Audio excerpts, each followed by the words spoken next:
Olá, eu sou o CD Silva e nas férias do Diego Amorim, este é o seu Boletim a Mais, com as principais notícias da manhã desta quarta-feira, 5 de agosto.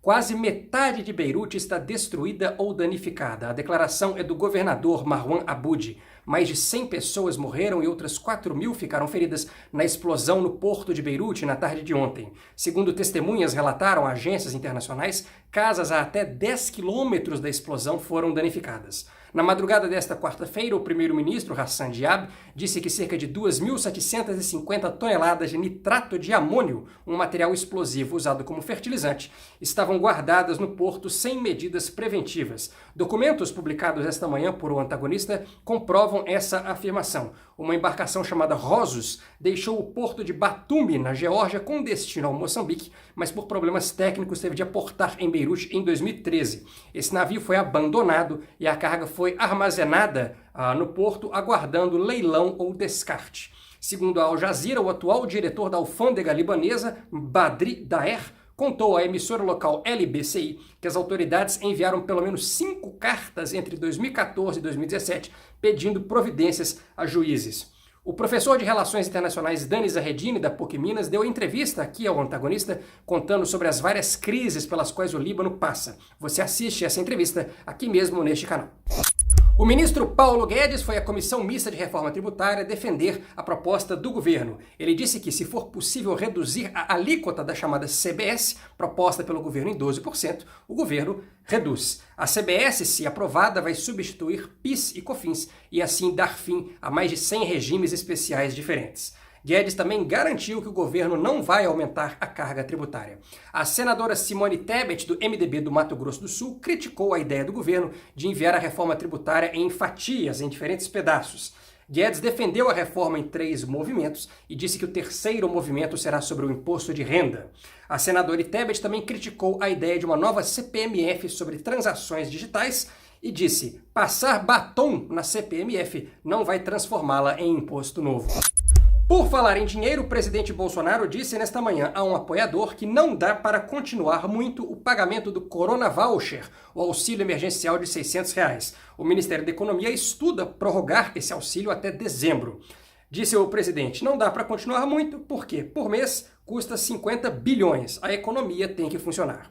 Até hoje, o governo já gastou 254 bilhões de reais com o programa, inicialmente previsto para durar 3 meses, de abril a junho. Já houve prorrogação por mais 2 meses, as parcelas de julho e agosto.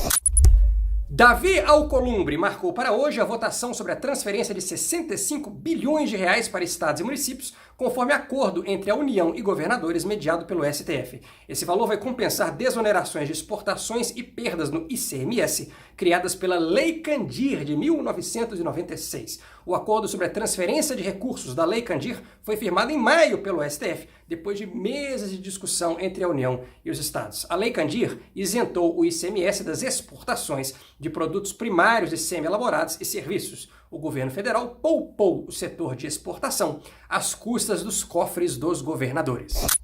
O ministro Ricardo Salles desistiu da proposta de substituir o plano de reduzir em 90% o desmatamento e incêndios em todos os biomas brasileiros até 2023 pela preservação de 390 mil hectares da Amazônia, ou 0,07% da floresta. Ontem o ministro chamou de errada a reportagem do Estadão que revelou essa proposta. Por falar em desmatamento, hoje o Antagonista mostrou que o INPE não recebeu o documento sobre a reestruturação do INPE. Vamos relembrar.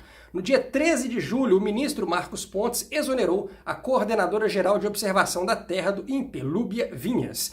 Entre os programas dessa missão estão o DETER e o PRODES, que são programas que usam satélites para monitorar o desmatamento na Amazônia.